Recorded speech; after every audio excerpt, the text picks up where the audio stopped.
नगर निगम के विभिन्न विभागों में काम करके रिटायर होने के बाद दीनदयाल आज 6 माह बाद ऑफिस में आए थे। उनके सिखाए सभी कर्मचारी अपनी अपनी जगहों पर थे, इसलिए सभी ने दीनदयाल का स्वागत किया। उन्होंने हर एक सीट पर 10-10 मिनट बैठकर चाय नाश्ता किया, सीट और काम का जायजा लिया और फिर घर आकर निश्चिंत हो गए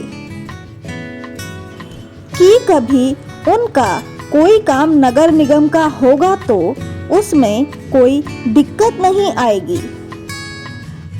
एक दिन दीनदयाल बैठे अखबार पढ़ रहे थे, तभी उनकी पत्नी सावित्री ने कहा, सुनते हो, अब जल्द बेटे रामदीन की शादी होने वाली है। नीचे तो बड़े बेटे का परिवार रह रहा है, ऐसा करो छोटे के लिए ऊपर मकान बनवा दो। दीनदयाल ने एक लंबी सांस लेकर सावित्री से कहा, अरे चिंता काहे को करती हो, अपने सिखाए पढ़ाए गुर्गे नगर निगम में है, हमारे लिए परेशानी क्या आएगी, बस हाथों हाथ काम हो जाएगा।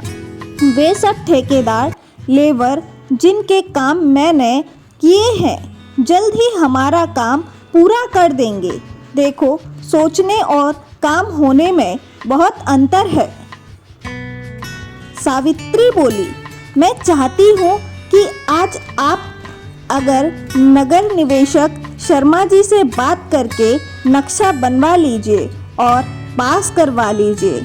इस बीच सामान भी खरीदते जाइए, देखिए दिनों दिन कीमत बढ़ती ही जा रही है।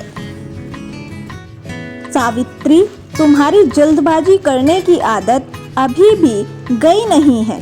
दीनदयाल बोले, आप देखो ना, कल ही तो मैं ऑफिस गया था, सबने कितना स्वागत किया, अब इसके बाद भी तुम शंका कर रही हो। अरे सब हो जाएगा, मैंने भी कोई कसर थोड़ी ना छोड़ी थी। आयुक्त से लेकर चपरासी तक सब मुझसे खुश थे। अरे उन सभी का हिस्सा जो मैं बंटवाता था, इस तरह सबको कस कर रखा था कि बिना लेन देन के किसी का काम होता ही नहीं था, और जब पैसा आता था तो बांटता भी था, उसमें अपना हिस्सा रखकर मैं सबको बंटवाता था। दीनदयाल की बातों से सावित्री खुश हो गई। उसे लगा कि उसके पति सही कह रहे हैं। तभी तो दीनदयाल की रिटायरमेंट पार्टी में आयुक्त, इंजीनियर से लेकर चपरासी तक सभी शामिल हुए थे और एक जुलूस के साथ फूलमालाओं पे लाद कर उन्हें घर छोड़कर गए थे।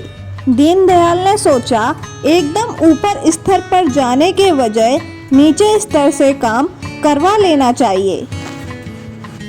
इसलिए उन्होंने नक्शा बनवाने का काम बाहर से करवाया और उसे पास करवाने के लिए सीधा नक्शा विभाग में काम करने वाले हरिशंकर के पास गए।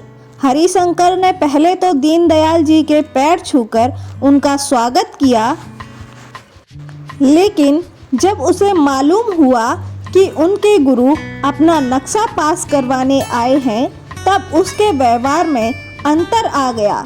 एक निगाह हरिशंकर ने नक्शे पर डाली, फिर उसे लापरवाही से दराज में डालते हुए बोला, ठीक है सर, मैं समय मिलते ही देख लूँगा। ऐसा है कि कल मैं छुट्टी पर रहूँगा। इसके बाद दशहरा और दिवाली त्योहार पर दूसरे लोग छुट्टी पर चले जाते हैं। आप ऐसा कीजिए, 2 माह बाद आइए। दीनदयाल उसकी मेज के पास खड़े रहे और वह दूसरे लोगों से नक्शा पास करवाने पर पैसे के लेन देन की बात करने लगा। 5 मिनट वहां खड़ा रहने के बाद दीनदयाल वापस लौट आए। उन्होंने सोचा, नक्शा तो पास हो ही जाएगा, चलो अब बाकी लोगों को टटोला जाए। इसलिए वह टेंडर विभाग में गए और उन ठेकेदारों के नाम लेने चाहे जो काम कर रहे थे या जिन्हें टेंडर मिलने वाले थे। वहाँ काम करने वाले रमेश ने कहा, सर, आजकल यहाँ बहुत सख्ती हो गई है और गोपनीयता बढ़ती जा रही है, इसलिए उनके नाम तो नहीं मिल पाएंगे, लेकिन यह जो ठेकेदार करीम मियाँ खड़े हैं, इनसे आप बात कर लीजिए। रमेश ने करीम को आंख मारकर इशारा कर दिया और करीम मियाँ ने दीनदयाल के काम को सुनकर दुगना एस्टीमेट बता दिया। आखिर थक कर दीनदयाल जी घर लौट आए और टेलीविज़न देखने लगे। उनकी पत्नी सावित्री ने जब काम के बारे में पूछा तो गिरे मन से बोले, अरे ऐसे जल्दी भी क्या है, सब हो जाएगा। अब दीनदयाल का मुख्य उद्देश्य नक्शा पास कराना था। वे यह भी जानते थे कि यदि एक बार नीचे से बात बिगड़ जाए तो ऊपर वाले उसे और भी उलझा देते हैं। यही सब करते करते उनकी पूरी नौकरी बीती थी। इसलिए 2 महीने इंतजार करने के बाद वे फिर से हरिशंकर के पास गए। अब की बार थोड़े रूखेपन से हरिशंकर बोला, सर, काम बहुत ज़्यादा था, इसलिए आपका नक्शा तो मैं देख नहीं पाया हूँ। 1-2 बार सहायक इंजीनियर शर्मा जी के पास ले गया था, लेकिन उन्हें भी समय नहीं मिल पाया। अब आप ऐसा करना, 15 दिन बाद आना, तब तक मैं कुछ ना कुछ तो कर ही लूँगा। वैसे सर, आप तो जानते ही हैं, आप ले आना, काम कर दूंगा।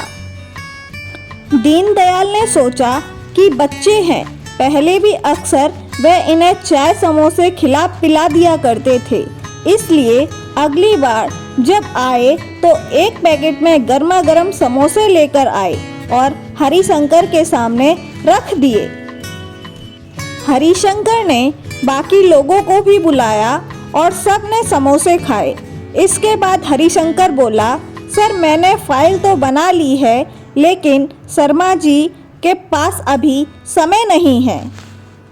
पहले वे आपके पुराने मकान का निरीक्षण भी करेंगे और जब रिपोर्ट देंगे तब मैं फाइल आगे बढ़ा दूंगा। ऐसा कीजिए, आप 1 माह बाद आना। हारे थके दीनदयाल फिर घर आकर लेट गए।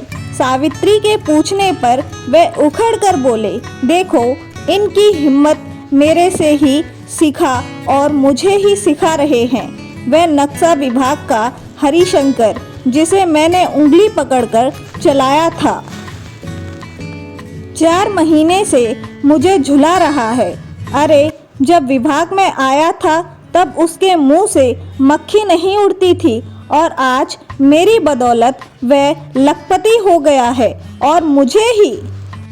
सावित्री ने कहा, देखो जी, आजकल बाप बड़ा ना भैया, सबसे बड़ा रुपया, और जो परंपराएं आपने विभाग में डाली हैं वही तो वे भी आगे बढ़ा रहे हैं। परंपरा की याद आते ही दीनदयाल चिंता मुक्त हो गए। अगले दिन 5000 रुपए की गड्डी लेकर वे हरिशंकर के पास गए और उसकी दराज में चुपचाप रख दी।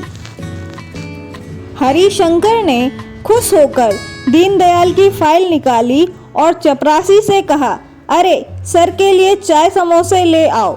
फिर दीनदयाल से वह बोले, सर, कल आपको पास किया हुआ नक्शा मिल जाएगा। आइए जानते हैं इस कहानी विविध परंपरा का समाज पर पड़ने वाला प्रभाव। यह कहानी समाज में भ्रष्टाचार और नैतिक गिरावट के दुष्परिणामों को दर्शाती है। इसका असर कई स्तर पर देखा जा सकता है। पहला, भ्रष्टाचार की परंपरा का दुष्चक्र। दीनदयाल ने अपने कार्यकाल के दौरान रिश्वतखोरी और लेन देन की परंपरा को बढ़ावा दिया। उन्होंने सोचा कि इससे उनका काम आसान होगा, लेकिन सेवानिवृत्ति के बाद वही व्यवस्था उनके लिए बाधा बन गई। इसलिए इससे यह साफ होता है कि जब समाज में गलत परंपराएं शुरू होती हैं तो वे अगली पीढ़ी तक जारी रहती हैं और सभी को प्रभावित करती हैं। दूसरा, नैतिक मूल्यों का पतन। यह कहानी दिखाती है कि कैसे एक व्यक्ति जो खुद भ्रष्टाचार को बढ़ावा देता है, बाद में उसी का शिकार हो जाता है। इससे समाज में नैतिक मूल्यों का ह्रास होता है, जहां रिश्वत और जुगाड़ के बिना कोई काम नहीं होता। इससे ईमानदार नागरिकों के लिए जीवन कठिन हो जाता है। तीसरा, प्रशासनिक व्यवस्था में गिरावट। नगर निगम जैसे सरकारी संस्थानों में जब भ्रष्टाचार गहराई से जड़ें जमा लेता है तो जनता को बेबुनियादी सुविधाएं पाने में कठिनाई होती है।